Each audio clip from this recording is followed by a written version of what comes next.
The Caledonia Community Schools Board of Education meeting for April 17th. If you could all rise for the pledge.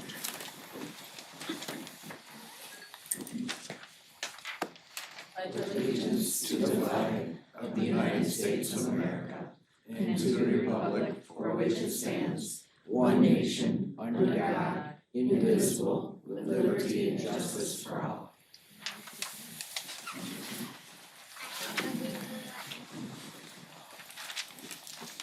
Thank you and welcome to all of you. We have all been instructed that we have a new speaker system. Hopefully you can all hear me. You can't hear me? Okay, I'll try and talk louder. So my understanding is that we have a new speaker system. We do have 2 speakers in the ceiling that are recording our meeting. If you are coming up for public comment, you do not need to worry about hearing it over the microphone. It should be picking all of that up at that time. We will do our best to make sure that we're speaking loud enough, though, that all of you can hear us from back there.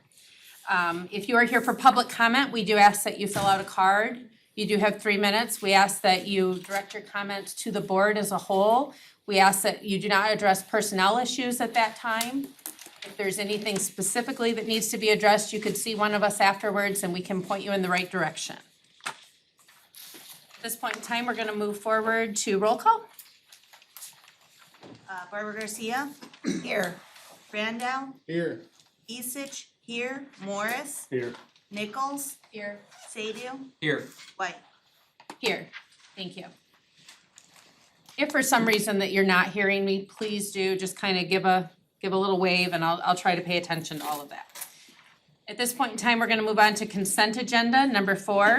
4A is March 20, 2023 minutes, March 2023 closed session minutes, April 2023 personnel reports, and March 2023 payables.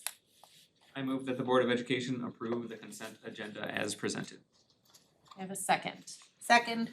Second by Brittany. Do we have any questions or corrections on that? Could I please have roll call? Barbara Garcia, Yes. Randall, Yes. Esich, yes, Morris, Yes. Nichols, Yes. Sadhu, Yes. White. Yes, motion carries. On to 5, reports and information. 5A is our student representative, and I do not see her present tonight. 5B is our 2023 and 2024 preliminary budget with Ms. DeVries.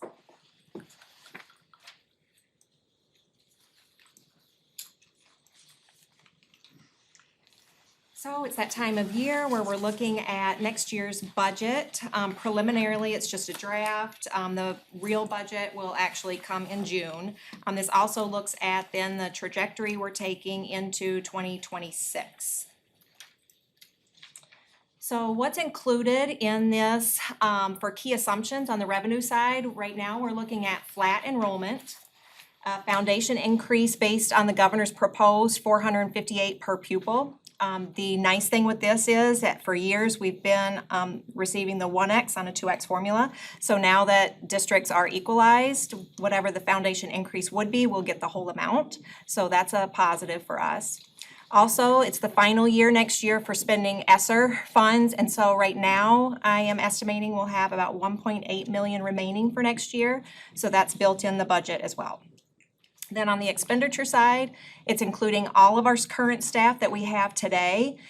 Each of our staff that we have moves up a step according to contract. It also includes 4% increase for insurance costs, and that's what the cap for medical costs is going up this year, what districts can pay. And then 18% increase in transportation fuel and repair parts, as well as an increase in technology replacements, and this is all general fund of $639,000. And then for ESSER grants, and we'll talk about this in just a couple minutes, right now it includes all of the current staff that we have hired through ESSER. It includes all of those people, and yet so it's the last year of the ESSER funds. So if you don't mind clicking on the, here we go. So here, and this is linked and it will also be on our website. This is the detail behind the preliminary budget. So this first summary page, The first column, it just looks at our total revenues, total expenditures, and our projected shortfall. So 21-22 is actual numbers based on audit for 21-22, and we pulled just over 1 million out of fund balance. But if you recall, we transferred 650,000 into our public improvement fund. So some of that was that transfer. Then right now, we're working on our February amended budget for 22-23. Currently, we are looking at a shortfall of 630,000. We will come back with one more amended budget in June to finish up the 22-23 year. In June, we will also be coming with then the proposed budget for 23-24, and that's what you're looking at in the middle column.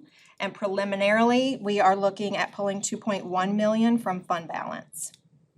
Then in 24-25, I know it's tiny. On top, you can see the assumption. So in 24-25 and in 25-26, I am assuming that we're gonna receive at least a $200 per pupil increase. So that's what is built into these, as well as flat enrollment. We'll talk about that too in just a minute.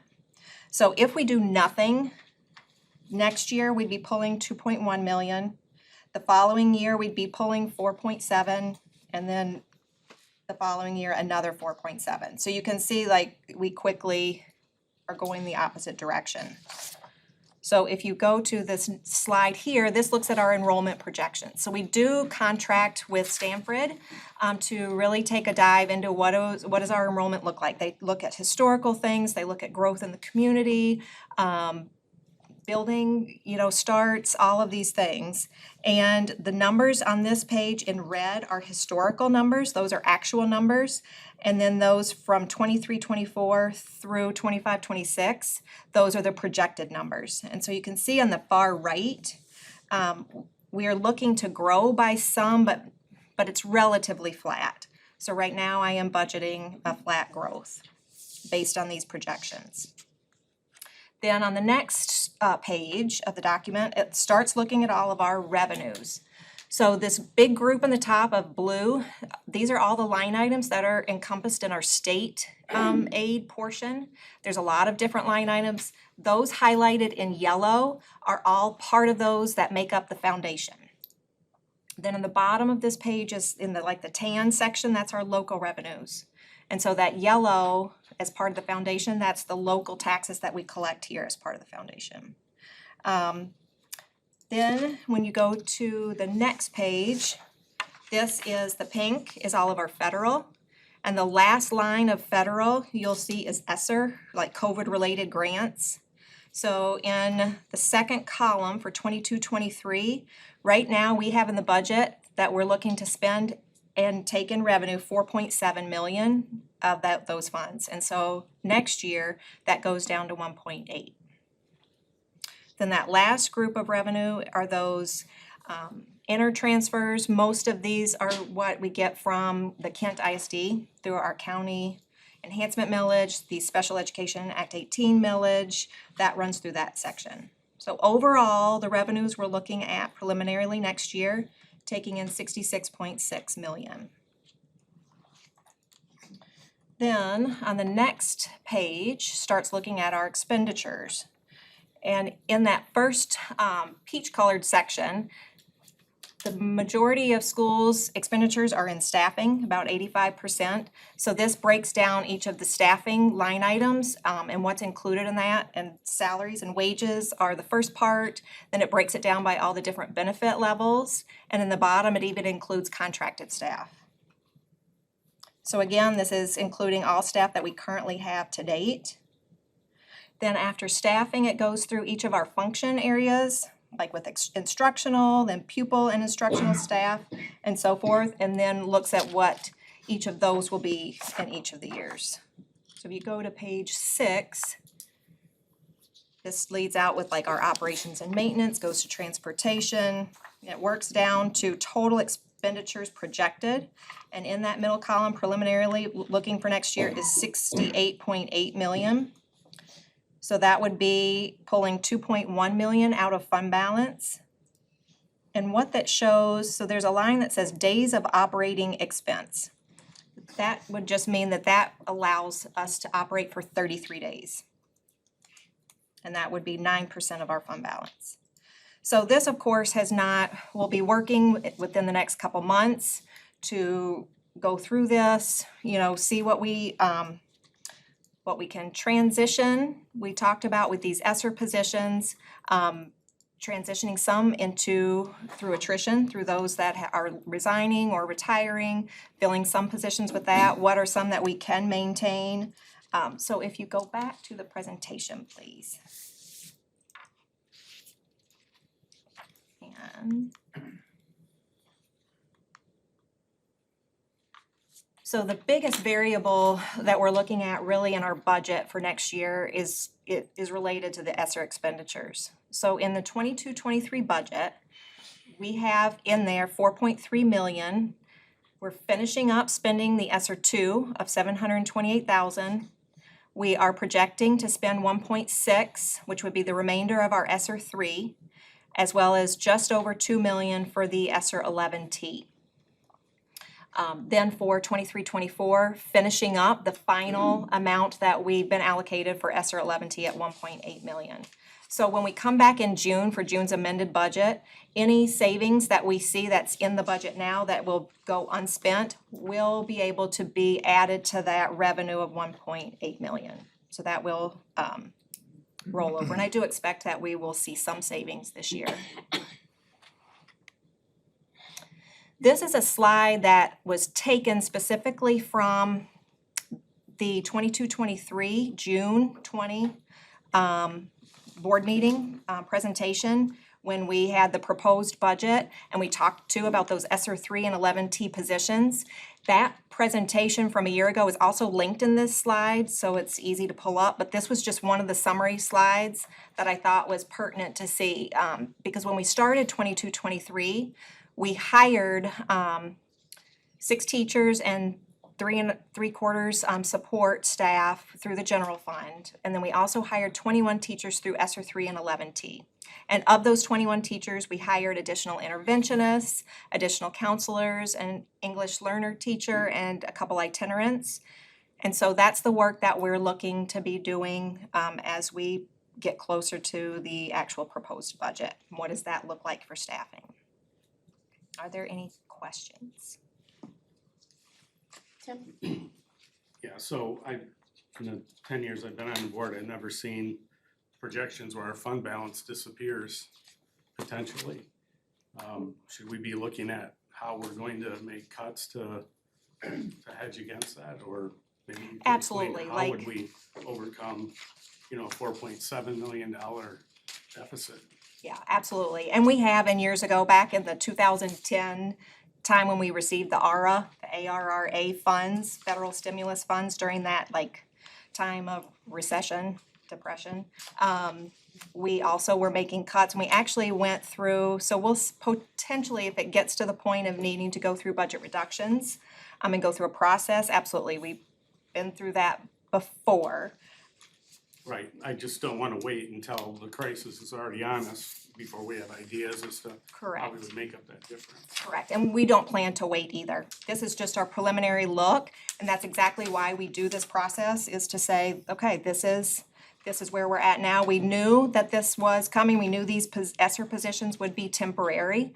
We would like to keep as many as we can, but it's all based on what increase we get from the state, what additional grants may come and roll over. We are seeing some increases in special education funding, so that will increase. Same with 31A. We've seen to have some increases in that.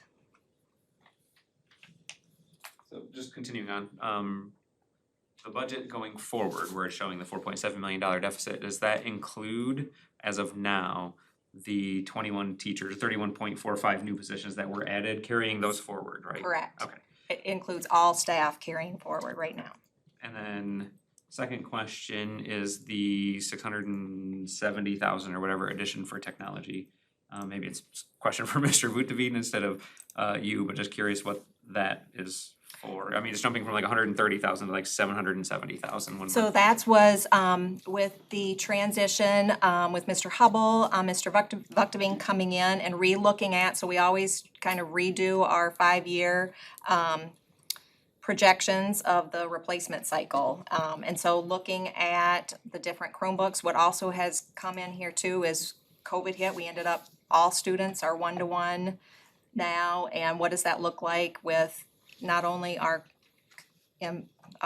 student devices, teacher devices, projectors and equipment that's in each of the classrooms, and with what we currently have, looking at that, we didn't have enough built in that 5-year plan of what truly looks to need to be replaced. But that's one of the things we may be looking at too, before we go to a proposed budget. Do we need to replace each of those, or do we scale it down a little bit and take it a longer stretch to do the replacements? Right now I have it built in, but I'm glad to see it bumped up because, I mean, we're being brought a $250,000 purchase for Chromebooks. And it looked like the budget was 130-something thousand, so I'm glad it's being brought up. I was just curious because it was a large number. yeah. Thank you. Additional questions? No? Okay, thank you.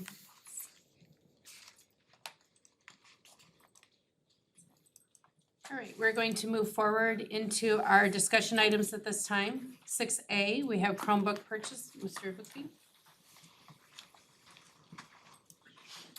Good evening. This proposal is for the purchase of 1,100 Chromebooks, which is the replacement of 20% of our fleet. We refresh that amount each year to keep the Chromebooks on a 5-year schedule. It's about as long as they will last in the hands of students. And we have the pricing here of $232.30 a piece. That is lower than last year. So that is good news. We didn't see inflation bite us on this one. I thought maybe the prices would bump up slightly from what we paid last year, but they're down, so that's extremely good news. And this is part of the statewide bid that the RIMSI organization does for schools, which includes desktops, laptops, PCs, so we're taking part of that, taking advantage of that large purchasing power statewide, so that's what really brings the prices down. And this is a general fund purchase. Are there any questions? I have a question Yes. about just the use of Chromebooks in general. Obviously, it was mentioned that the use of the Chromebooks increased dramatically with at-home learning with COVID, and that we now have the 1-to-1. How are the students doing with that? What measures are we using to basically find out, is this causing them to have more screen time, less screen time, more access things? Is it helping them learn more? The results, impacts on instruction, I would lean to my instructional office colleagues, somewhat, but the devices are available in grades 7 through 12. The students take them home each night, so they're able to use them for homework and assignments. And then at the elementary age, they stay in the classrooms there, and each classroom has a set of 30 Chromebooks for the students to use while they're in class. So as far as like if they're helping with our curriculum, or are they the same as when we had computer labs? We don't have like a measure there? So we don't have a specific measure as far as the Chromebook itself, and what that's doing for screen time or for learning, outside of what we might see on individual assessments or statewide performance. So it's just really a reflection of where things are. So you go back sometime, the statewide assessment was paper pencil. Now it is all via computer. A lot of our students, when they access their homework, whether it's a desktop or a Chromebook, they access it in a digital fashion. In a lot of cases, they're turning it in a digital fashion. So it's really more so accessibility. And we haven't done any measures to parcel out what the instructional impact is. Has it gotten better or worse with the use of Chromebooks? We can say academically overall, we have improved over the last 5 years. And even through COVID, we saw some areas of growth. But we wouldn't attribute that to the use of or to the non-use of Chromebook. It certainly would increase their screen time in an instructional sense, but we haven't done any level that I'm aware of, any type of assessment to that. What was the ratio before it was 1-to-1? I'm assuming there was like a computer lab? So, yeah, I can probably take that because he wasn't here. We were on the trajectory before I got here to start moving to 1-to-1. What we weren't doing well is keeping up with our system. So what we were doing is, I think our last big purchase was out of a bond package. So we tried to roll in as much as we could a 5-year plan for replacement, which is the 20% that he talked about.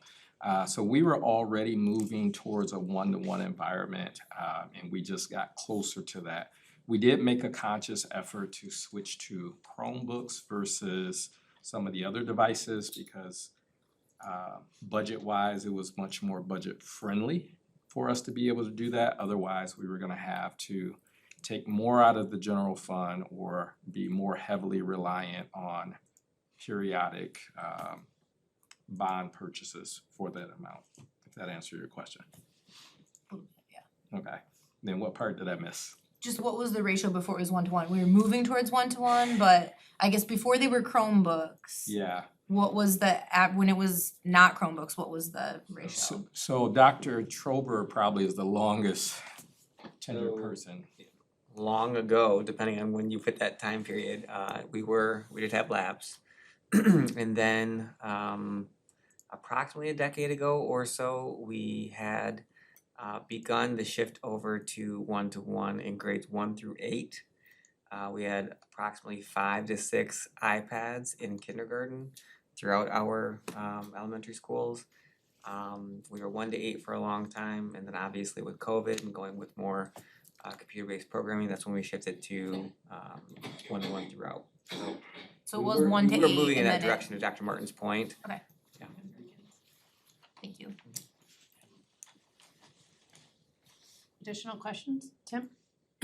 How are we maintaining the Chromebooks on site and what percent of what we're maintaining is here versus sending them out? We take care of all the maintenance here in district with the technology staff. So whether it's broken screens, keyboards, whatever, we replace those. If it's something that's failed during the first year of the warranty, those can get sent back and, if there's a defect with it. But if it's a case of a cracked screen and whatnot, those we replace ourselves. And often use our retired fleet to get the spare parts to repair the ones that are still in service. Thank you. Anyone else? Okay, Right, thank you. All right, on to 6B, which is KIASB Board of Directors election. Dr. Martin?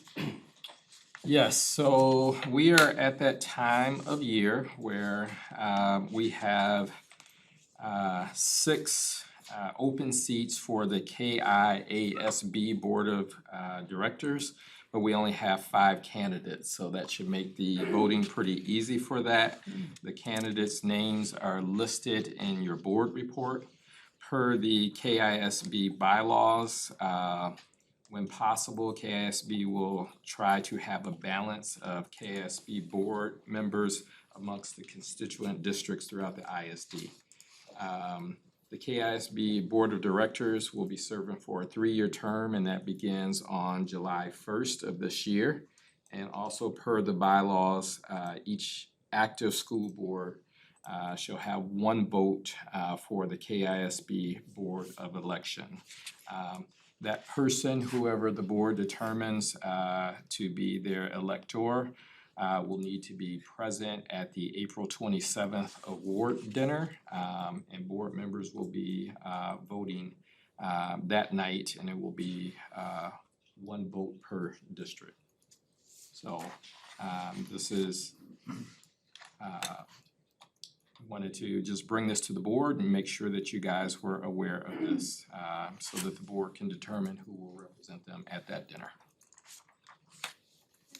Could we ask that the board be refreshed on what this organization's purpose is and why this vote is important? As far as I know, I'm not really the expert in it, but this is, my understanding is this is a reflection of the, board members itself throughout the county having their voice, that they use, for political advocacy as well as, things that they would like to see from a countywide level for the ISD.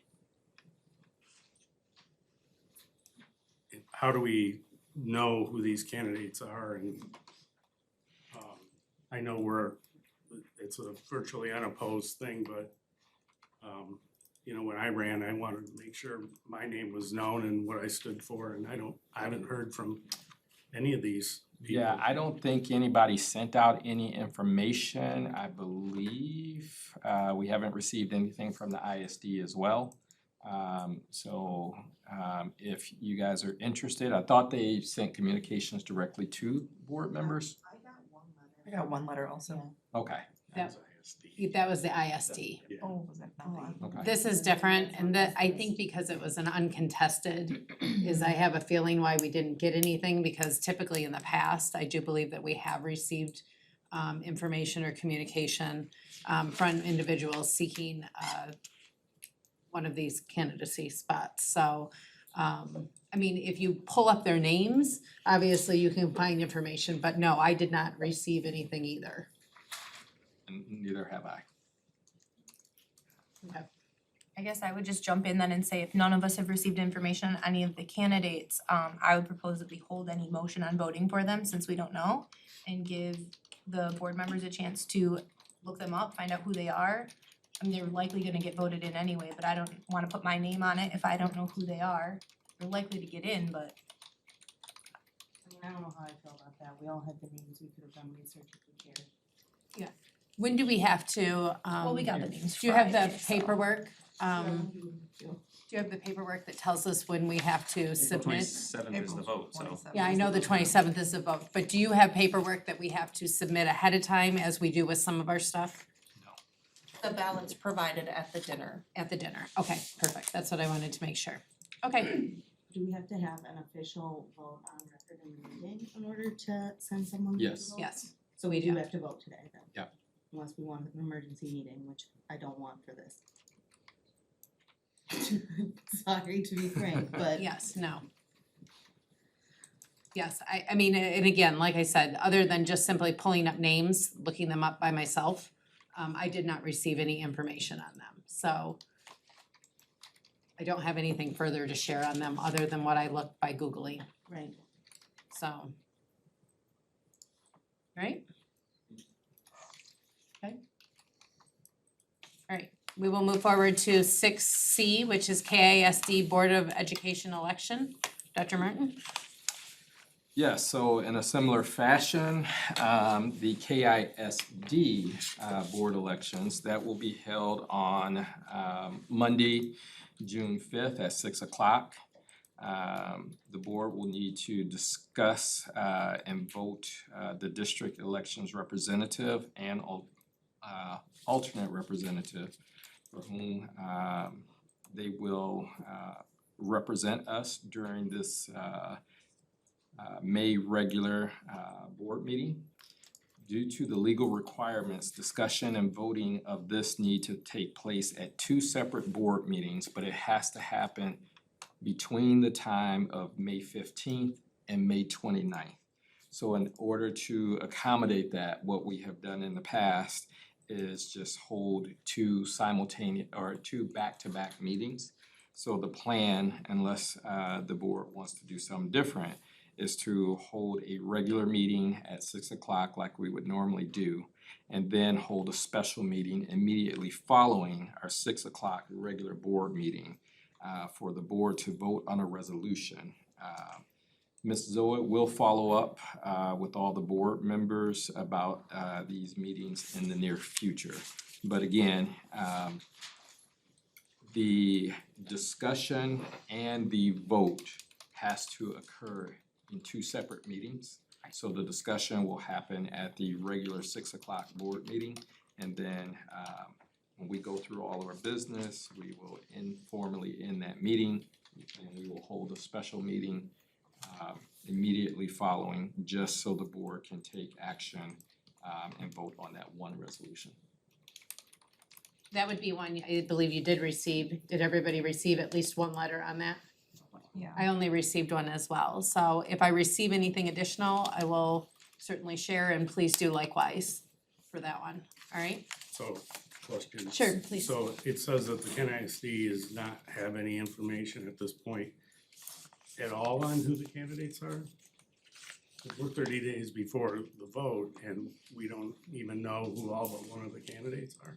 Not that this has been shared with us at this point. My assumption being that the window of discussion being is the earliest for that would be May 15th. They probably still feel like they have adequate time for some candidates to make up their mind if they're going to throw their name in the hat for that. Once we get that information, we will pass it along to the board in one of our weekly board updates, but right now, we don't have anything more than that one. And it says biannual vote, is that, correct me, is that twice a year or? No, every other Every year. other year. That's right. Mhm. Yeah, Yeah, I know, that's what I'm asking. It's- if I receive I can anything get in the the mail, I will definition. get it to you as well, Michelle. Alright, Quick question, do Yes. we know the reasoning for the requirement to have it in two separate meetings, discussion versus vote? You know, actually, I I don't know. I have no idea, that's just the way it's always been. I'm just, I don't know if there's a reason.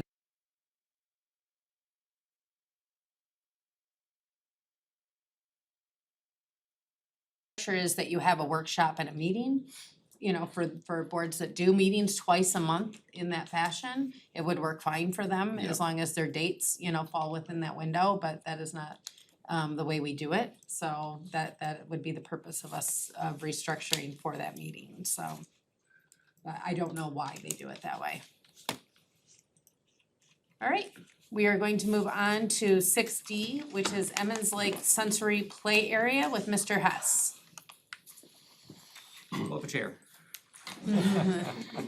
Good evening, and thank you for the opportunity to bring this stack. Every other meeting, seems like I come with a bunch. The good news is that a group of these are for first read tonight. They'll be through the committee again and back at next meeting, and we do have one at the end that we will be speaking to for tonight's action. So, the Emmons Lake Sensory Playground Area. The Emmons Lake has acquired grant funding for a sensory playground on the portion of their elementary school playground close to the building. This is a special playground designed for students in the ASD and other programs that can benefit from it. This is all low-level equipment, it's all ground-level equipment. It's based on touch, tactile, hearing, sight, sound, and it's all based on just that interaction and very sensory-oriented playground equipment rather than swinging and jumping and bouncing. So this is a great opportunity. The grant will not cover all of the intended project. Operations and Emmons Lake have worked together to cooperate, so we're gonna use a portion of the 2020 bond funds dedicated to their playground to help them with this. They are also applying for and seeking a CEF grant to just round out the edges and maybe get another piece or two of equipment in there. Again, we have not quite achieved all of the information required here to get this, you know, to you with a price, but that will be coming for the next meeting. Any questions? Katie? When will it, if it's voted through, when will it be installed? Before next school year? This will be installed the same time we install the next item on the agenda, when we're working on their playground. That way we can maximize our funding for both purchase of the equipment and the installation. So it says there's a quote from Sinclair attached there? It wasn't something that was linked? Nope, as it says, attachments and supporting materials will be available for the second reading and for the committee meetings. It's right above that. Okay, So we'll have that information for the next time it comes through. thank you. Was this applied for as a school? Was that my understanding? Was it that Emmons applied for it, or was it applied for by the district? To be honest, I have no idea. I was just called and informed that they had received a grant from outside for the installation of specifically a sensory type playground. Okay. The teacher was actually approached by an organization from the community. Oh, that's wonderful. I was very excited when I saw that, so. Any other questions? I have a point of interest. Sorry to interrupt. Are the microphones working tonight? They are, our microphones are, it's a new system, if you will. So the microphones, are you not able to hear? Sometimes not. Okay, You can turn it on. okay. Can you turn Mr. Hess on? I Can hope you I hear Mr. Hess speak in the back? Yes. He's got a loud voice. Board members. Okay, just not some of the board members. All right. I guess I would ask then, especially if you're a board member that does not project as well, to please turn on your microphone, even though it's not necessary for the microphones to pick you up. All right? Thank you. Yeah, thank you. All right, sorry, all right, let's move on to 6E, which is Emmons Lake and Caledonia Elementary Playgrounds. And I will keep my Superman voice going here. Perfect. As part of the bond 2020, one of the primary headings was some playground improvements at each of Emmons Lake, Caledonia Elementary, and Kettle Lake playground areas, elementary schools. This Caledonia and Emmons Lake playgrounds. Our playground representative for equipment has begun meeting with both of those principals. Both of those principals have begun enjoying the process of designing and expanding their playgrounds. We're looking at the opportunity to put a better safety surfacing, a better fall protection underneath these new items. That's the best time to do it because the fall items and the equipment itself has about the same lifespan. So we're looking at that opportunity to improve that as well while we do this. Again, this is fully funded out of the 2020 bond program. And again, we should hope to have those designs and plans for the second reading. Any questions for Mr. Hess?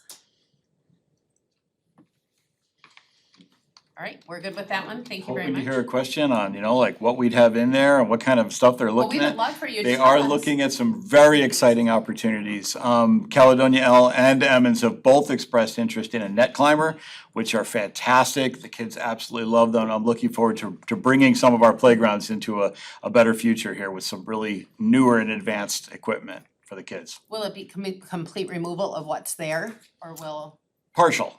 In the case of Caledonia Elementary, one of their older sets, the one that sits farther away from the school, is the one that will be replaced completely.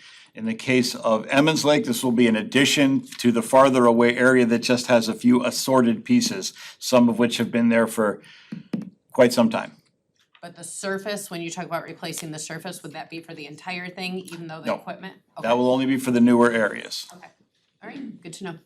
One of my questions was gonna be, I was gonna wait to see the renderings, but I will ask it anyway, if you're interested in questions, is if there will be some thought given to accessible playground equipment for some of our kids with mobility challenges. We're gonna be aiming for accessible with every piece of equipment we look to put out on playgrounds from this moment, since 3 years ago, when I got involved with the playgrounds here. Accessibility for all students is vitally important, not only to me, but to the district and to the designers of playgrounds right now. Awesome. It's important and it's gonna stay, Great. Thank as long as I'm here. Any other questions? Nope. Tim? Yes. Will this be a bid situation, or I see Sinclair on here? In this case, Sinclair Recreation is part of the Omnia, it's Omnia Purchasing Cooperative. And we'll be using cooperative bid purchasing prices through that organization to work with Sinclair Recreation. The concept and the idea is to, A, provide a better quality of equipment, that will be more durable and more lasting, as well as a consistency of equipment across the board for obtaining parts and supplies. And hopefully longevity. And longevity, yes. That is a challenge with some of the equipment that we own now. Anything more? All right, thank you. All right, we are going to move to 6F, which is Paris Ridge Elementary Pavilion. Paris Ridge Elementary has approached the district administration with a plan to request to install a pavilion structure within the enclosed fenced area behind the school. This is a similar design to the pavilion at Kettle Lake, and of similar function as well. This is a playground addition for them, that is occasionally used by the public, during weekends and evenings, and can be considered a rental facility if we wish. But their goal is to provide it for the use on their playground by their students and by their teachers. We have an RFP on the street for the procurement and construction of a pavilion structure out there. The structure is approximately 30 by 32. We're looking at 32 by 36 as it's a more common size for whatever reason for pavilion builders. So we're looking to make this as efficient and easy as possible for them. This is being funded by building funds through Paris Ridge's accounts. They don't tell me where they're getting it from, I just would love to help them spend it, and that's a great plan for them. And you said 32 by 36 is what you're shooting for? That's what we're shooting for at the moment, yes. All right. Jason? For comparison, what is the size of the Kettle Lake Pavilion? 30 by 32. Other questions on that? Tim? Will this be on concrete or will it be built on grass or dirt? Concrete pad. Anything more? All right, thank you. We're all set with that one. That's exciting too. We're gonna continue right on with you here. 6G, which is high school gym court lighting. Coming back to a 2020 bond purchase, the Caledonia High School Athletics Director and High School Administration have asked for a plan to update the main court lighting at the main gymnasium. As you may recall, we were here in the fall talking about how we replaced the outer lighting that surrounds the court. This was over the stands and over the spectators in the student area. Once that was done, we had an opportunity now to look at the court lighting. We did them in two stages, two phases, so that we were properly reflecting the lighting from outside onto the court. There is a great deal of science and requirements, especially from the Michigan High School Athletic Association, with the amount of light, the quality of light, the pattern of light, et cetera, on the court itself. So we have to follow their rules. The existing lighting above the court is beginning to fade. It is original to the high school. It is also metal halide lighting, so it takes quite a while to warm up and get up to its full capacity, and then it begins to fade over time. This would be a replacement with LED lighting, which would greatly reduce our energy consumption. It would be instant on, and in this case, dimmable, as they've requested. But it required a phase two to come in and measure the pattern and look at the and how to make the change appropriately from metal halide to LED. It does require some interesting study to do that by the different companies that we're looking for. We do have an RFP on the street for this as well, so this will be competitively bid pricing. Do we have any questions? Tim? What is the life cycle on this product and when would it be installed if the bid was awarded? If everything is available, barring any of the great phrase, delays in, getting parts and supplies, what do they call that now? Anyway, supply chain delays, we hope to see this done this summer. A couple of our vendors have indicated that the lights that we're looking for are fairly common and commonly available.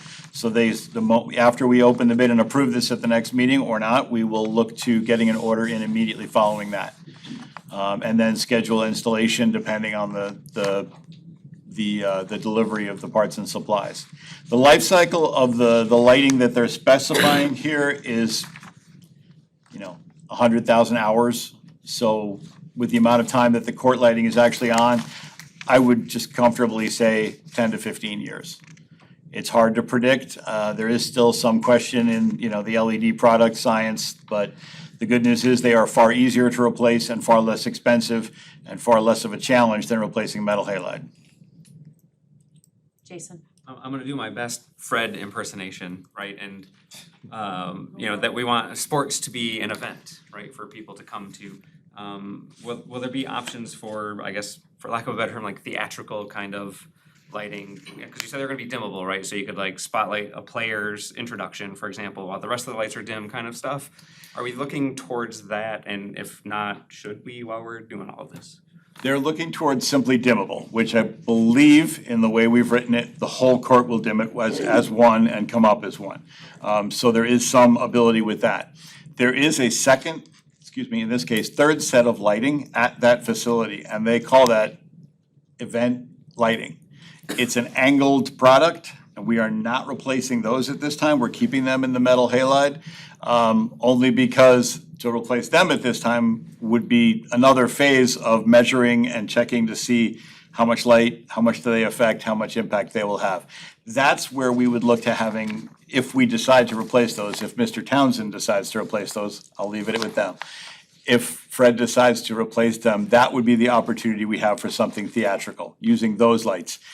To put something theatrical in the court lighting would be ill-advised in that there are such specific requirements for the players. Safety and a lot of other things to be considered there. Thank you. Can you give any information regarding the Consumers Energy Rebate Program? Like, is there an estimated percentage of the overall cost? Is it gonna cover half of it, or is it like we get 10%?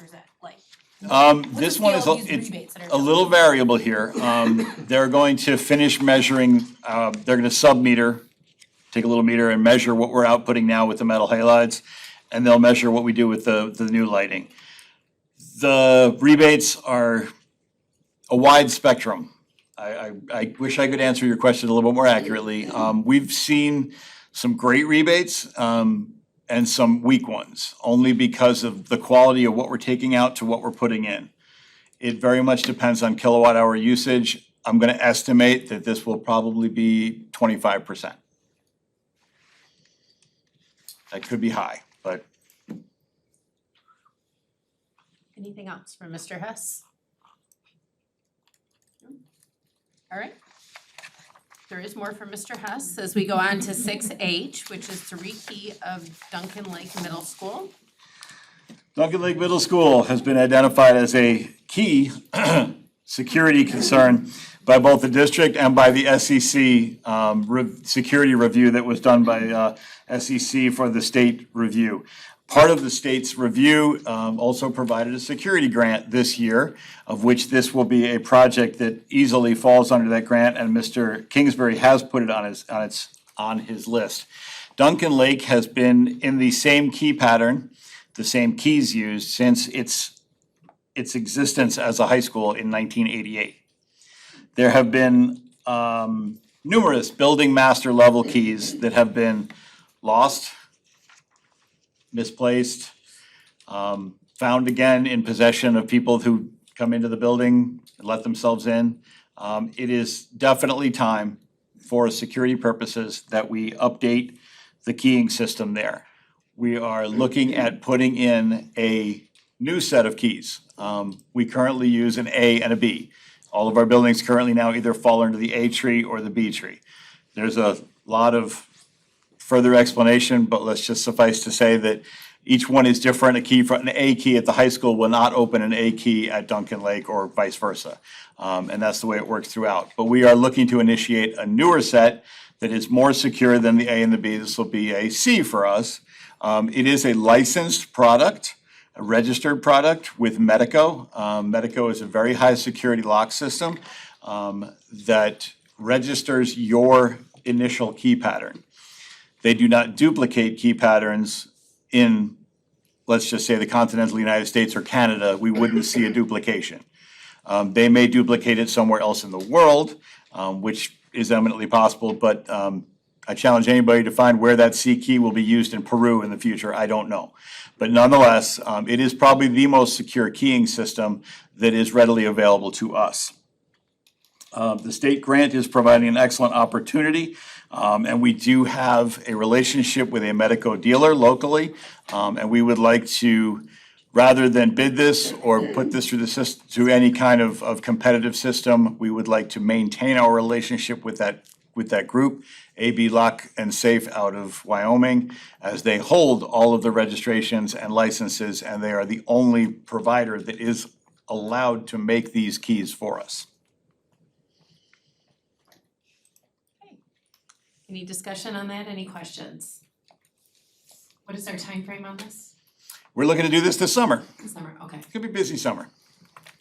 Any question? So this is more secure, which is awesome, we love that. I assume also that it's a little bit more expensive than going with something similar to the A and B. Can you speak to how much more? Is it double the price, triple the price? Nope, if we were to do this with a B system to expand there, it would be exactly the same price. Okay, so it's kind of. There's no on par. increase to it other than where everything has normally increased. Currently, when we go to replace a key of any kind for anyone, it costs us $12. So we try to keep it as minimal as possible, but every key is $12 no matter A, B, or C. Tim? So it sounds like we didn't quite manage our keys well over the years. How will we manage these keys moving forward? We have changed how we manage keys moving forward. The high school administrators have a much tighter mandate and responsibility line on how they manage their keys. They understand their responsibility for maintaining their building security, and building security has definitely changed over the years. In this day and age, we definitely see our building principals much more responsive to security concerns than they were in 1988. Back in 1988, it was definitely a different world than it is now, unfortunately. Good, Tim? You good? Yeah. Okay, anybody else? All right, thank you. On to 6I, which is the high school learning commons with Mr. Hess.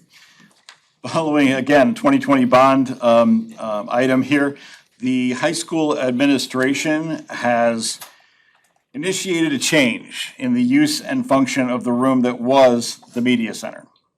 The intended use for the space, as they envision it, will be a multi-purpose, including testing, group instruction, staff meetings, and of training, and a variety of STEM uses. Currently, the room is home to the STEM drone obstacle course.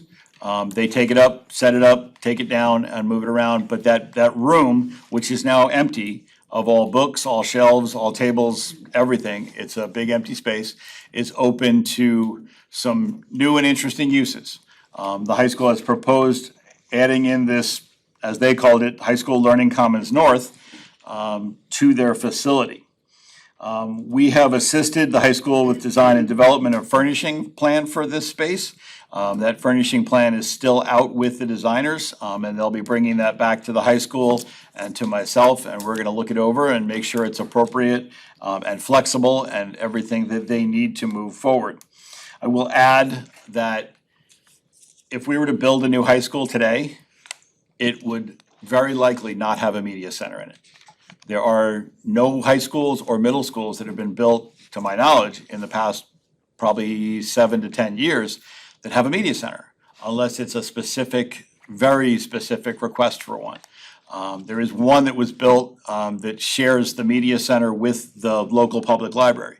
So it's a combined use. I believe Thornapple Kellogg does that with one of their buildings, their media centers as well.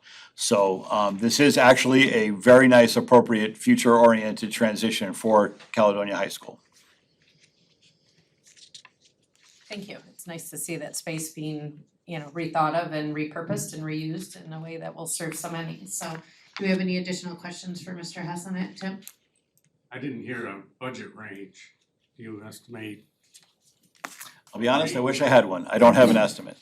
Because there's a great deal more involved here. There's a technology package that Scott is working on that's gonna come in, the furniture package, and I'm sure that they're gonna be looking for possible additions to their drone, Olympiad program. I don't know. So I don't have, this is just looking to narrow down to the furniture. We can try to get something together that'll present with this next time around. Very good, thank And you. he looks at Scott. Perfect, thank you. Additional questions? And will some of the space be able to like flex, like be changeable for different uses? That's the goal, to keep it as flexible as possible, which is why the furniture has to be very specific. We're looking for that combination of flexibility and durability, because it's gonna be moving around, it's gonna be changing. I'd love to set up a drone stadium in there, that could be really cool. So that we could have parents attending to watch a competition. And at the same time, the next day, they turn it around and they set it up for testing, so And I do- flexibility is a goal. If I might add, I do believe that they have some instructional activities going on during the day. There is a space, the primary space is where they have the drone set up, but when you go in deeper and there's an area to the right and to the left, I believe they have one that they're using for instructional space right now. Yep, it's a T-shaped space. The Yeah. two sides are both currently still used for instructional space during the class day. What their future plans are? Additional questions? All right, we'll look forward to more to come on that. We'll move on to 6J, which is district paving with Mr. Hess. We're getting there. The Kraft Meadows boilers, and I will point out that this is We're skipping. We're What going did you to have? reverse. what I did you- have We're looking at the paving paving. next. Oh, sorry, I flipped over two. Gosh, I'm trying to rush myself. We All could have right. a whole meeting just for you, that's what we. Yeah, I know, that's why I'm trying to keep it moving along here. This is again, a 2020 bond item. We have an opportunity for additional paving. We did some paving, a large section of paving in the first year of the bond. Looking at the continued opportunities with the remaining items from the 2020 bond, we have an opportunity to pave the Kraft Meadows Intermediate School South High School entry area. This is right by Kraft Avenue, where the pavement is coming apart. And before it gets too far apart, we want to make sure we bring that back up to a level and keep it safe. There is an alternate to continue, if we have the funding and it's appropriate and the expense is reasonable, we want to continue the paving restructuring of that driveway all the way to the speed bump at Kraft Intermediate School. This also includes paving the Duncan Lake ECC parking lot, of which the Duncan Lake ECC will cheer because we do have some potholes out there that are, to be honest, they're dangerous. And they definitely need to be repaired, and they are far beyond the concept of a quick repair or cold patch. I could probably put a car in there and put some cold patch over the top, but that would definitely provide a better base. Duncan Lake Middle School Johnson Street driveway, this is the driveway that tees up along the tennis courts and the ECC parking lot. This was not done as part of the original Duncan Lake paving area, but this is a great opportunity for that. And the varsity baseball parking area. This is currently a dirt parking lot that doesn't hold very many vehicles because it is unlined and unimproved. So we have an opportunity to pave that. We'll be able to get more vehicles in there, get a few more vehicles away from parking on the street, or folks that have to walk from the main parking lot down the path to get to the game. Again, this is an RFP that's out there. We did approve, earlier in the year, we approved Structure Tech as our engineer and architect on this, and they have, the plans are out on the street as an RFP. We're also looking to approve with this when we come to approve the project, we're looking to approve Structure Tech for the project oversight. So there's two portions to this. It'll be a two-part motion when it comes up. Can you speak to roughly the age of some of these parking lot structures and how long might we expect the renovation, how long would that work last? I believe the ECC parking lot in particular has been there since 1988, when that building was done and put together. So that speaks to a lifetime that was probably too long. We expect parking lots, especially ones that are engineered well and maintained well, which is, of course, always our target and our idea and concept to do, we expect parking lots to last a minimum of 20 years. That seems extreme for some people.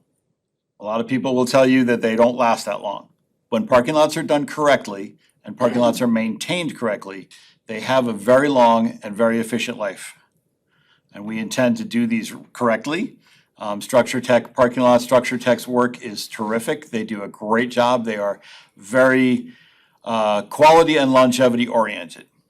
It's the same people that delivered roofing to our schools over the past year, last summer. And again, roofs are not meant to last that long either, but a Structure Tech roof, I expect a much longer lifetime out of because of the quality that they put in up front. Thank you. Any questions on that? You're clearly not who do our roads in the state of Michigan, we can see, but. Wish they did. Yeah, so, all right, on to 6K, which is Craft Meadows Intermediate School Boilers. Now we'll get on to the boilers at Craft Meadows. I would point out that this is the importance of having what we call the Public Improvement Fund. I'll put in a plug for the Public Improvement Fund because too many surprises happened. The Craft Meadows boilers were inspected this past early spring. And we had delayed cleaning them because of some concerns that we were seeing. And the inspections confirmed exactly what we were unfortunately predicting when we were looking at delaying the cleaning, is that if we had cleaned them, we would have probably lost 2 out of the 3 boilers in the building. The walls of the tubing on the inside are extremely thin. They're extremely corroded. These boilers are original to the Craft building, which is 1995. And that is on the beginning of an appropriate life cycle for a boiler. These are very different from the boilers that we would look to in the future. So the life cycle is getting to a point where they definitely are in imminent failure and they do need to be replaced. These units will not pass further annually required inspections because of what we have found in the last one. So that's another reason that we definitely need to get on this. So we did some system design and development with a district vendor partner who understood completely that this was going to go to RFP and that the information they provided and helped us engineer a replacement system for this building to get it back up. We've put in the RFP that this is mandated to be back up by October 1st, which would be the normal beginning of our heating season. So we will be prepared for that. On a good note, where we have 3 very large boilers in place, we would be replacing them with 2 that are less than half the size of any one that's there now. So there is some significant piping, definitely some significant changes in the layout of the room, the layout of the roofing to be done. So it's a pretty significant overhaul of that system. So I will be asked, and I'll share it. I expect the question, how did we get to this point? No, go ahead. We have gotten to this point because, and I'll be very frank, we did not do the cleaning and the inspecting that we should have done. That's very clear, and it's a very honest answer, and it hurts to say it. It's thankfully not under my watch, and going forward, we are cleaning, we are inspecting exactly according to both the manufacturer's requirements, the requirements of the state of Michigan, and to our standards for keeping our buildings up and running so that we don't have surprises like this. We see these things coming much more time in advance. So as we look at this one being almost 30 years for these that are there, correct? Okay, so what is the life expectancy of those? 30 to 40. Okay. For the ones that are there. Okay. We would expect 30 to 40 years. If properly maintained, exactly.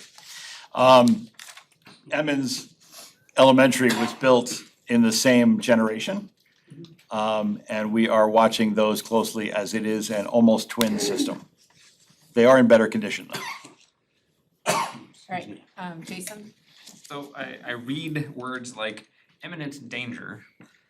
Should we be acting on this sooner than a May vote and all of that, or? Nope, nope, we're in a good place. I use phrases like imminent danger because we were asked right up front, when this was all undergoing the discovery, well, can they make it another year?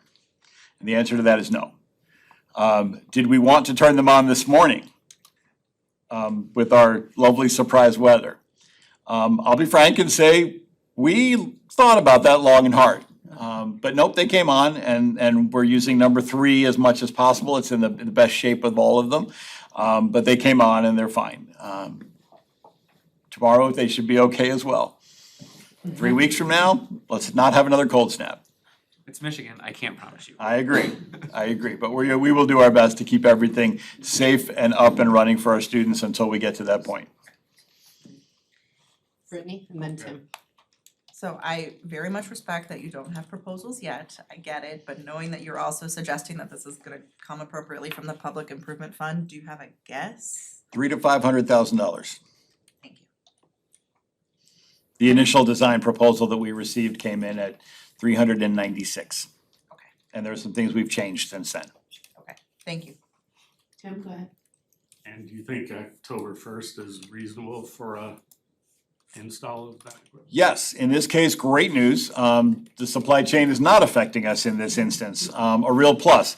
Both of the boiler companies that we specified that we want to look at are both readily available, and the designing engineers indicated that they could have their preference of boilers on site within 3 weeks, which is far quicker than we would be able to get the piping or the glycol or any of the other parts. So this is definitely, October 1st is definitely a doable solution.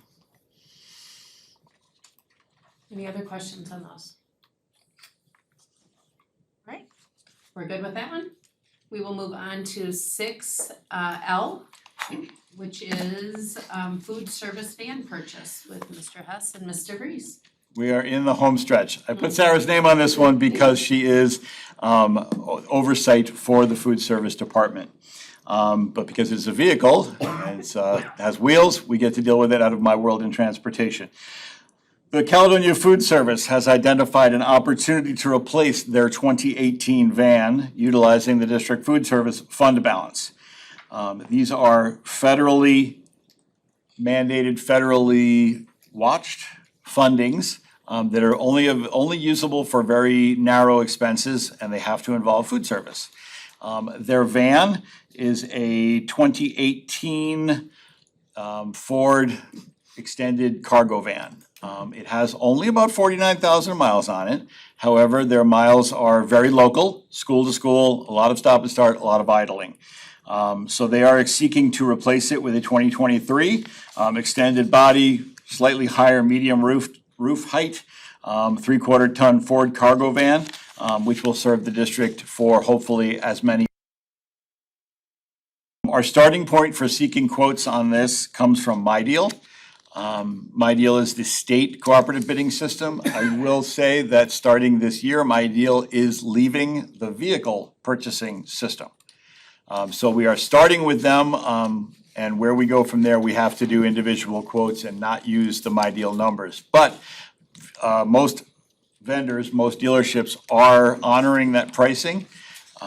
Good news here is that apparently cargo vans are made in a different facility than passenger vans. We have a passenger van for transportation that's been on order and may sit on order for upwards of 2 years before we even see a production date. This one, they tell us, can be had possibly in June, July, or August. So that's a real plus. So it is pretty much ready to go. We're recommending an approval of a not to exceed figure as we have received. We were able to get one solid quote. We are seeking out some more, which can only be less. If they're greater than that, we already have the low one in our hands. We would like to do this so that we can get it on order and have it here and in place for the next school year and ready to go. It requires minimal outfitting. The van itself is simply a large empty space. And that's a great thing. It's be ready to go once we get it in the door. The existing cargo van, appropriate value will be determined, and it will be considered for transfer to the operations department. Funding for that transfer is not just here, have a van, because it's us to us. Again, because of the federal rules and the federal dollars that were used to purchase it, we'd be transferring operational budget over to food service to buy that van from ourselves at that point. Questions? So it's my understanding that we did offer free meals to anyone who had reduced lunch and that came out of this fund balance, right? Yes. Yep. And then does this zero out the fund balance that we have, or what are we looking at? No, so we did have to put together what they call an excess fund balance plan. You're only allowed to keep a certain amount, like 60 days of operating in your fund balance. So we have a plan, so buildings will know, like we've added equipment, and so we're gonna continue with doing equipment, making sure each of the buildings have updated cafeteria tables. This is one area that was another need, so there are other things too that we will be using to spend those funds down. And yeah, one of those was having our reduced price, students being able to also eat for free. Thank you. Tim? So with the value of the van, one, how is that determined? And two, can we negotiate with the food service, Aramark, and transfer that value if they're okay with the value? So, The value of the existing van, we will determine using Kelley Blue Book or any of the available tools to determine the value of a used vehicle. There are some items in it that I've taken a look at it that will definitely be used as negotiating tools about that price. And we'll be, looking to do a little dealing. When we say that's how we will determine the value, it's hard to say we're negotiating or doing anything because we're transferring it from ourselves to ourselves. This is not an Aramark fund, this is a district fund that's federally controlled dollars. Did that?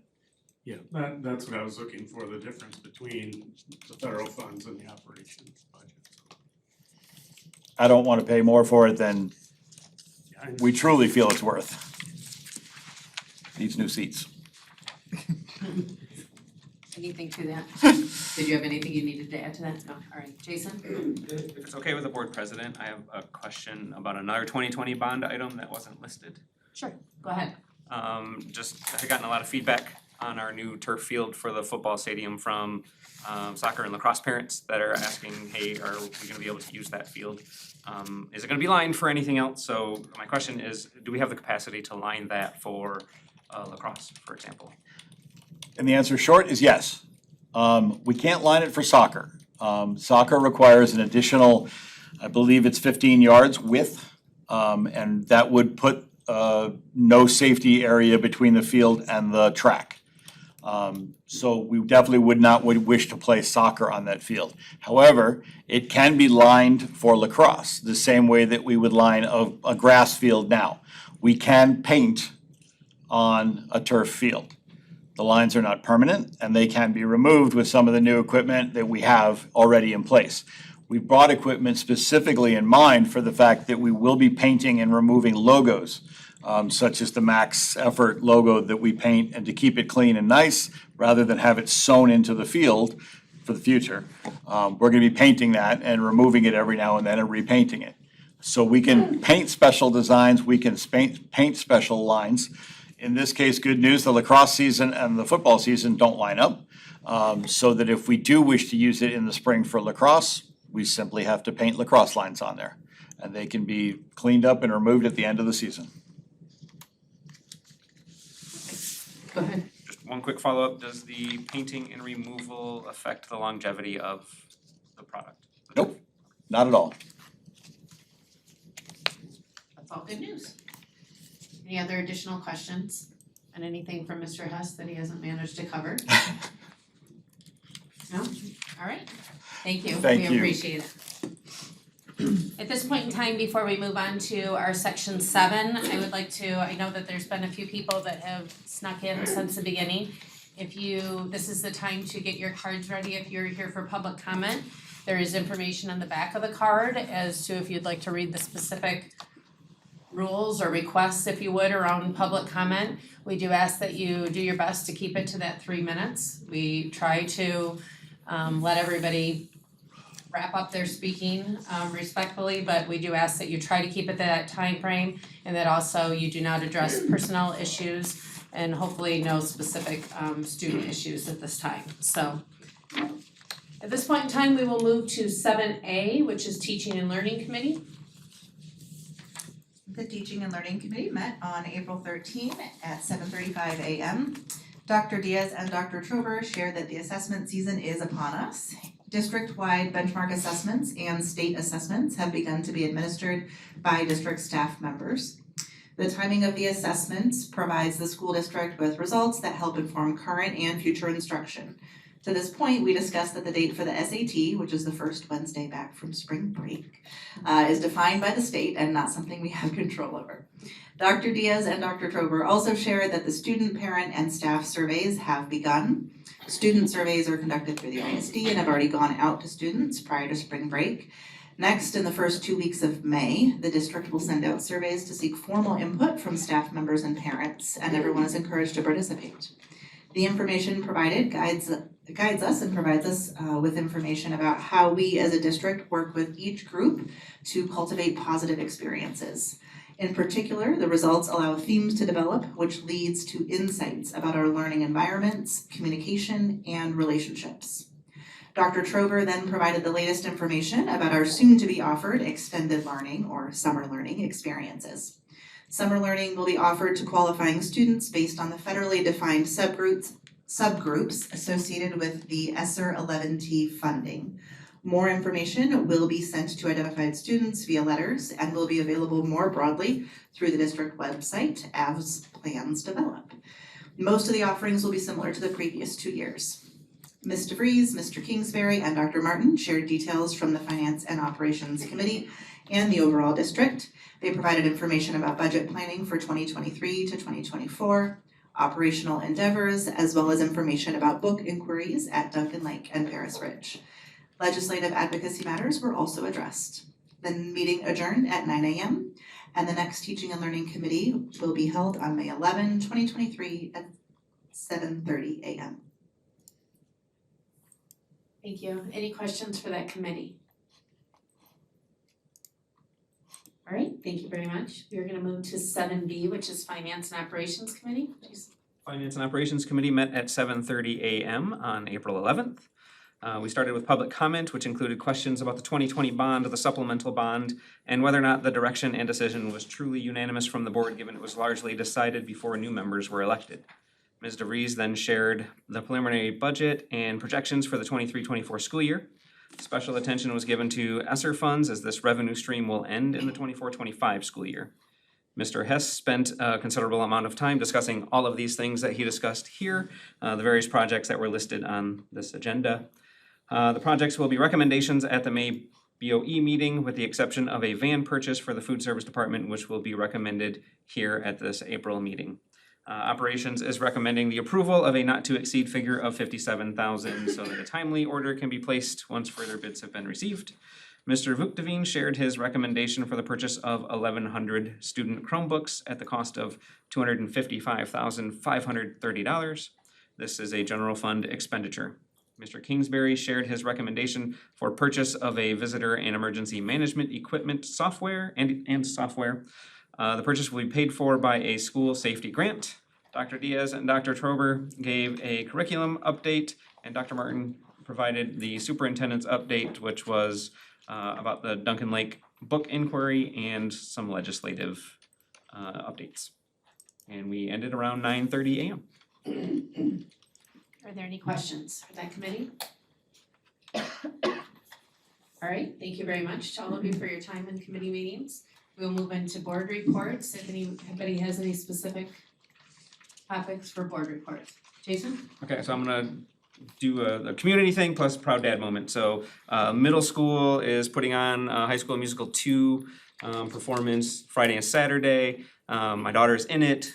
She's playing Gabriella as part of the High School Musical 2. So just a little plug, because always wonderful production and performances of our fine arts programs in our schools. So that's all. Thank you. Anybody else? Tim? I just I just wanna reiterate my concern with the budget and being 4 million in the hole over 2 years will wipe out our fund balance, and I hope we're looking at how we can address that moving forward. Absolutely. Anybody else? Couple of quick things. I will circle around. Tim, specifically, maybe you and I can have a discussion about if you're gonna go to place our vote for the KISD position before, we can do it before the May meeting. We just need to have a discussion about that then. What's the date of it again? June June 5th, okay, just for that evening, cause we do have to go in person even though we do pass it as a motion. And so as our legislative liaison, if that's a vote that you wanna go do, or I've done it in the past too, I'm happy to do it.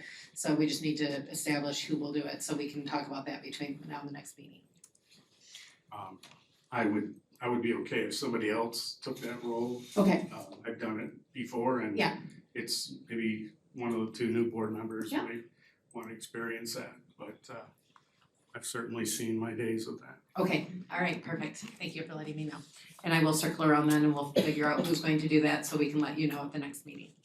Okay, and then on to, we also have our road cleanup. It's now here. We've had our Florida weather for all of you that brought it back for us, and that's gone. So, but it does look like it's supposed to at least warm up again, and the road cleanup, the dates officially start as of next Saturday, the 22nd. So I will send out a message to see if there's availability from anybody to get together and make that happen. Other than that, we can move on to 7D, which is our superintendent report. Okay, I'll try to use the mic. Perception surveys, that was something that was shared in the board memo. We do have a staff and a parent perception survey that will be going out sometime in the very near future. So if you haven't had a chance, board members, to take a look at that, please do so. And if you have any questions, please let us know.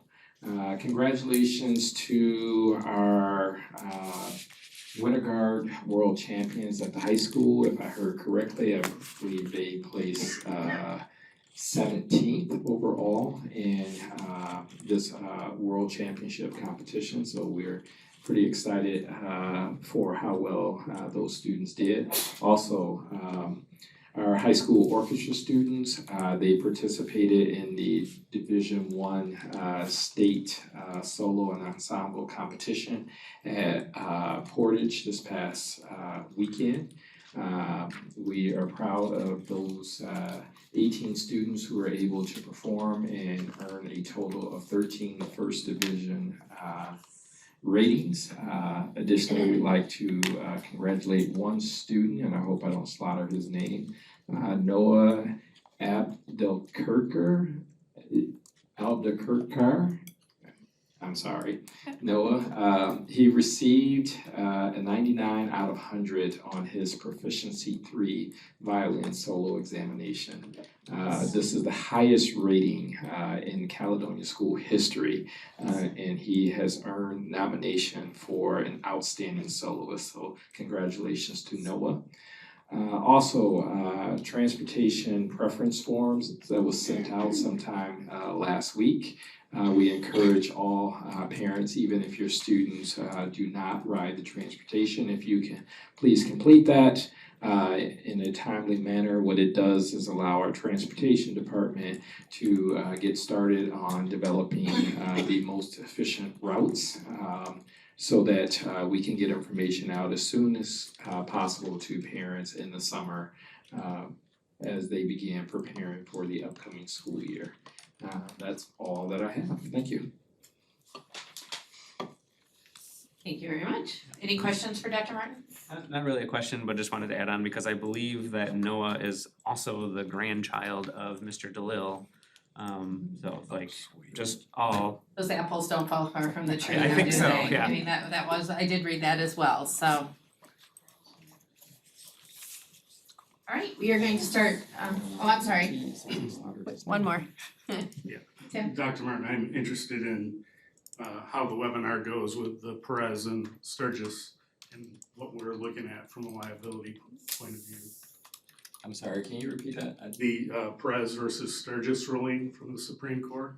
You mentioned there's a webinar coming up. I just wanna say I'm looking forward to learning how that affects us or could affect us. Me as well.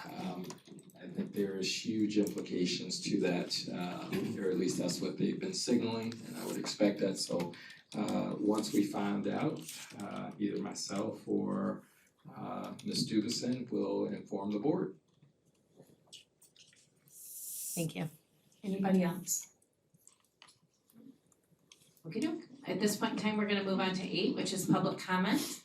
Again, you have your 3 minutes, and please address all comments to the entire board. First, we will have Wendy, followed by James, and then Christina and Danielle.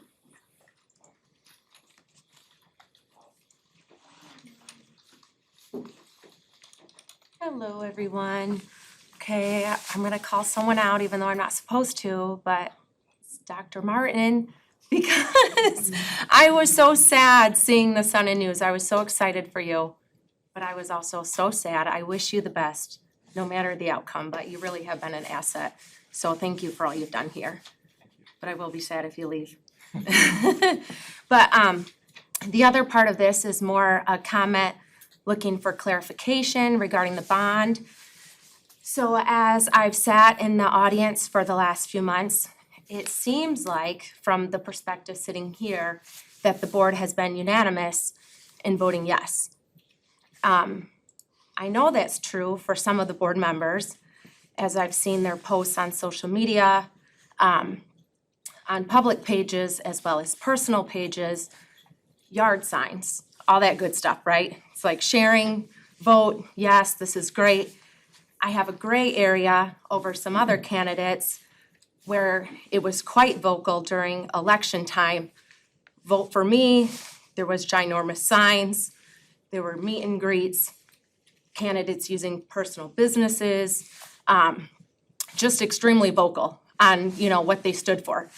And Tim actually made a good point tonight. He said, I want my name known, I want it known for what I stand for.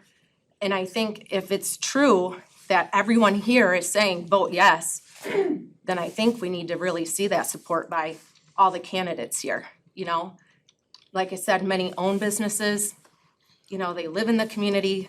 Let's see those signs, let's see those posts.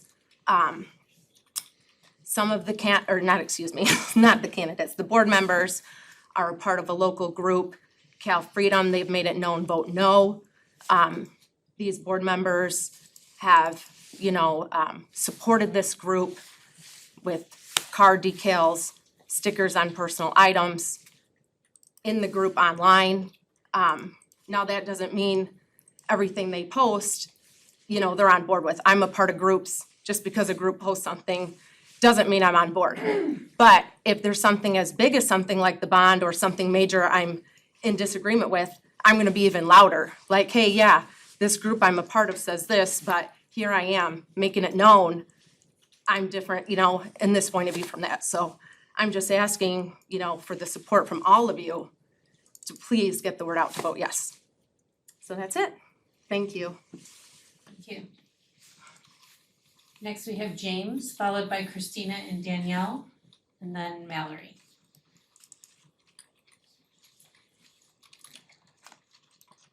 I confess I'm a little embarrassed because I had prepared what I intend as some words of encouragement to board members and appreciation for our superintendent in light of the Sun and News story that was in the paper. But then only after I got here did it occur to me that that might be perceived as addressing a personnel question, which is verboten. So I think I will probably just sit down and email my comments to the board address. But thank you. Thank you. Next, we have Christina and Danielle, and that'll be followed by Mallory. I put her name on there in case I needed to borrow a minute of her time. Okay. But that's my daughter. All right, my name is Christina Donaldson and came before you last month, but I was a little unprepared. So I wanted to follow protocol and wanted to come back with the statement. And so my family has been a part of the Caledonia community since 2016, where I have had the privilege to be a parent, volunteer, advocate, and partner in their educational journey throughout those years. I come before you today as a parent who has concerns that are personal, but also as an advocate and an agent for change, which allows my concerns to fall within the scope of educational issues as well as district matters.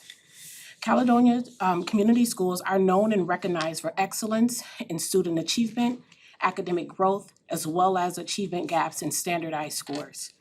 This, along with other factors, shapes a narrative that one should expect not only a great educational experience, but growth and advancement as top leaders in the state for academic achievement.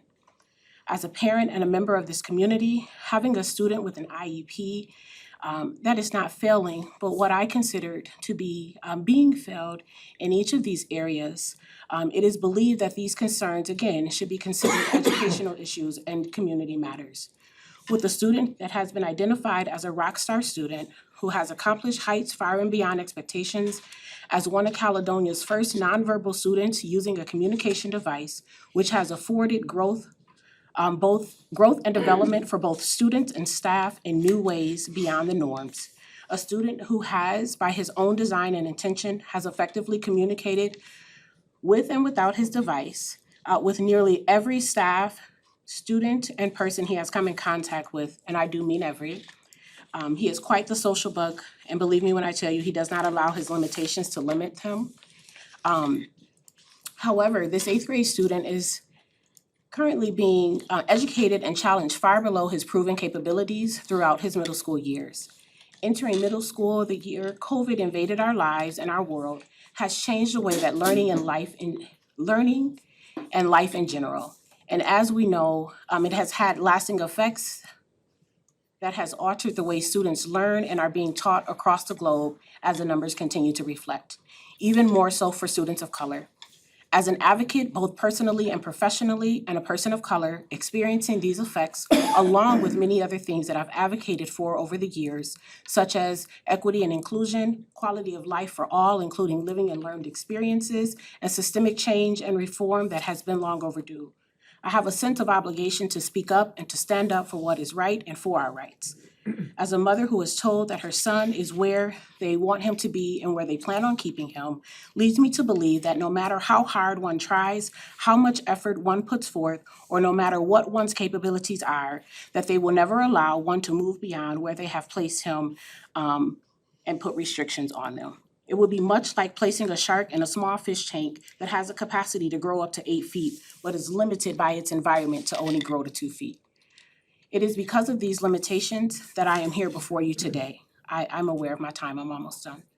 My advocacy efforts over the past several years has produced little to no change in the areas that are needed to be addressed the most. And I realize these issues are bigger than my family, and I wish to which again makes them community matters. As we know, it takes a village, and I accredit much of his success to our village, which includes Caledonia staff, students, and families who have worked with, alongside, and have been a champion for our Daniel and our family, both personally and professionally. His achievements that he has accomplished has helped us, has been a testament to the teachers, the staff, and the therapists who have been committed to helping this young man's inner light shine. I am not here seeking any exceptions beyond my time right now to the rules, but simply asking for a fair, fit, and just response with proper action taken, not just for my son, but for all students considering these circumstances. Applying the principles and values of the district to educate the whole person, while holding true to the mission that states, in pursuit of excellence, Caledonia Community Schools will empower and equip all persons to achieve their very best. I am hopeful that you will continue to be committed to educating the whole person, even when that means new ways of learning and communicating beyond traditional norms. I hope you will see this as an opportunity and not as a challenge to contribute with intention to recreating positive yet necessary change for all of our benefits. And I leave you with a quote. If you provide content in only one way, Only the students who can obtain access to it in that way will benefit from it. Thank you so much. Thank you. Next we have Mallory. Hi, my name's Mallory Walsh, and I am here as the chair of Friends of Caledonia Community Schools for the supplemental bond. I'm here to remind everyone that 2 weeks from tomorrow is vote day. So May 2nd from 7 a.m. to 8 p.m. The voting polls will be open. If you're not able to attend, you can vote at the clerk's office now until May 1st. An update from last meeting, I referred to 20+ groups that have supported our efforts. And I wanted to share that since then, the Caledonia Education Association also has supported. So over 300 teachers unanimously voted to support the bond. So I wanted to publicly thank them. Additionally, since that meeting, I was at a dialogue with Doc, one of the many times that Dr. Martin has shared his time with this community. And there was a Q&A that I just can't shake. And the question was, if this bond doesn't pass, what's the plan? And Dr. Martin said, you know, an alternative plan has not been created, but what I can tell you is that it will negatively affect the children of today. Those are my children. Those are your children. And so I want to remind voters and maybe pull at the heartstrings of those who are still on the fence that if this does pass, what that means is the medically fragile children at Dutton will be able to fully enjoy recess. The children of Dutton will finally be able to safely walk to their elementary school, a memory that many of us hold near. The children at DLECC will be able to hear their teachers, even if it's raining. The students of today will feel more safe and secure with improved safety and security to their classrooms and playgrounds. The community will be able to safely walk on a lit path from Craft through the community. Grandma and Grandpa will be able to attend Calplex games a little bit easier, more than 2 handicap spaces. And the students and athletes who have earned this opportunity will be able to enjoy state championship games at their home field Friday Night Lights. And that experience that will bring to my children in this community. So I just want to plead with this community to show up, get it done, as Mr. Veach would say. And I want to thank all of you. You've done a phenomenal job making this possible without raising our taxes. So thank you for voting yes for our students, our community, and our future. Thank you.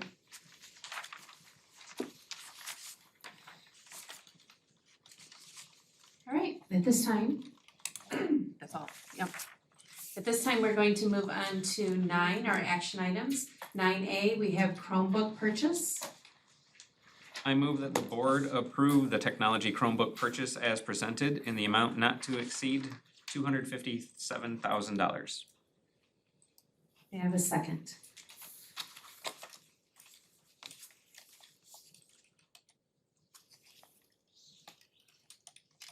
Second? Second by Brittany. Are there any further questions on this?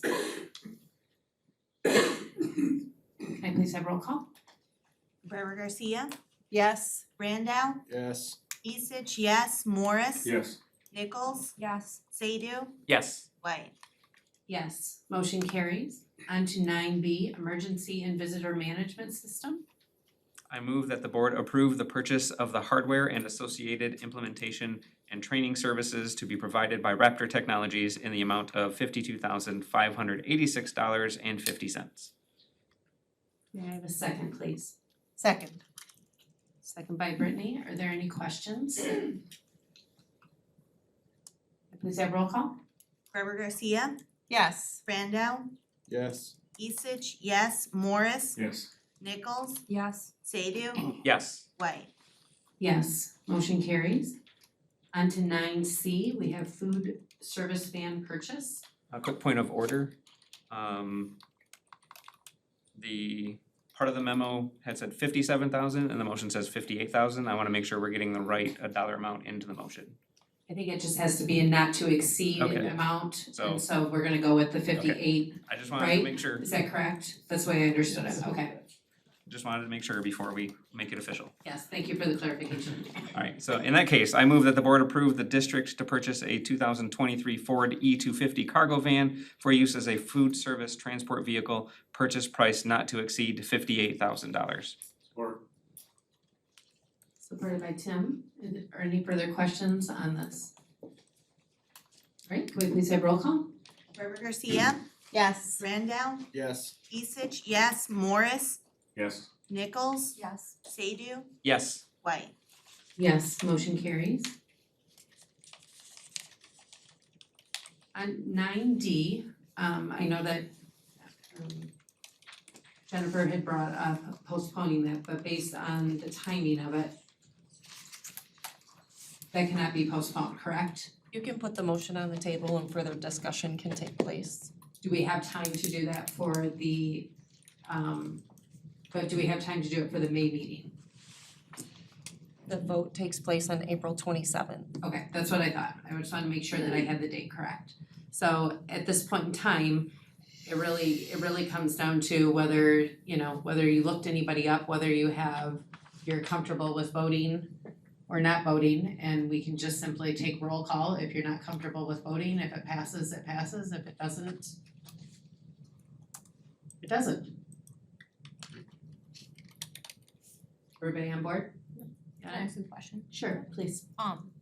I know that someone had asked a question just about who the organization is and how we participate with them. Is there an answer that can be provided to that question before we vote? I know it's not KISD, this is a different organization than KIASB.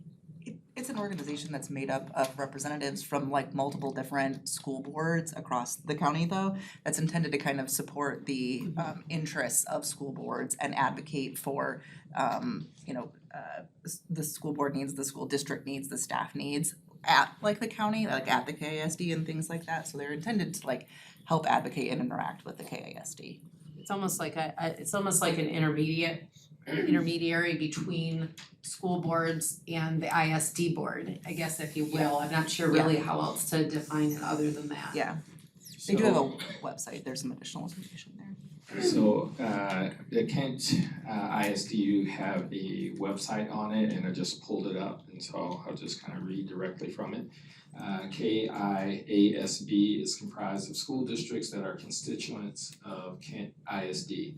The purpose is to improve the services rendered by school districts in the Kent ISD area through the cooperative effort of the members of the school boards. The purpose is to advance the discussion of common problems and solutions and to foster a greater civic and school consciousness among the citizens of the school district, as well as to advocate for educational issues with local, state, and national government units. And so it goes on to say the KIASB Board of Directors is comprised of 9 members of the different constituent boards who serve 3-year terms or until the term of their respective constituent board expires. And so again, that's directly from the Kent Intermediate School District website regarding the purpose of the KIASB boards.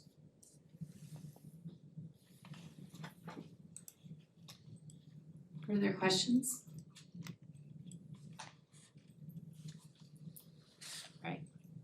At this point in time, then we will move to 9D, which is KIASB Board of Directors election. I move that the board choose Ann Hamming, Aaron Labatz, Catherine Downs Lewis, Beth Milanowski, and Matt Nibelink to fill 5 of the 6 3-year term vacant seats for the KIASB Board of Directors. May I have a second? Second.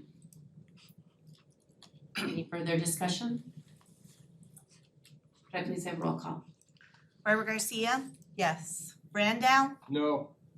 Isich, yes, Morris, No. Nichols, No. Sadoo, Yes. White.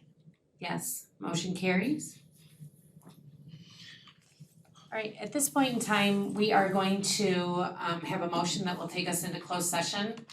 This closed session will, when we come out, we do expect to have an action item. I cannot begin to tell you how long we will be in closed session though for, so I do apologize for that. When we leave here, the recording will stay on, is that correct? So the recording in this room will remain on, but we will come back into this room, into open session to make any further, for any further action items. Thank you, everybody, have a good night, you're welcome to go if you choose to go at this time. Can I please have a motion for a closed session? I move that the board convene in closed session under the Open Meeting Act, OMA 15.268, paragraph 8B, to discuss student discipline and reinstatement at the parent's request. May I have a second? Second. May I have roll call please? Barbara Garcia, Yes. Randall, Yes. Isich, yes, Morris, Yes. Nichols, Yes. Sadoo, Yes. White. Yes, motion carries. Thank you all.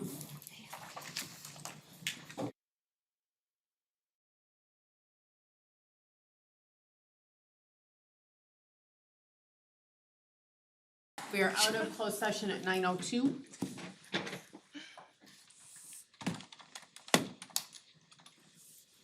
We are moving to 11, which is additional action items, student reinstatement. I don't have the motion in front of me, so somebody else wants to. Or I have it now, so here we go. I move that the board does not reinstate student 2122.3 at this time. I just need a second, please. Second. Can I please have roll call? Barbara Garcia, Yes. Randall, Yes. Isich, yes, Morris, Yes. Nichols, Yes. Sadoo, Yes. White. Yes, motion carries. 12, we have adjournment. I just need a motion to adjourn. Motion. Second. All in favor, say aye. Aye. Any opposed? All right, we're adjourned. Thank you.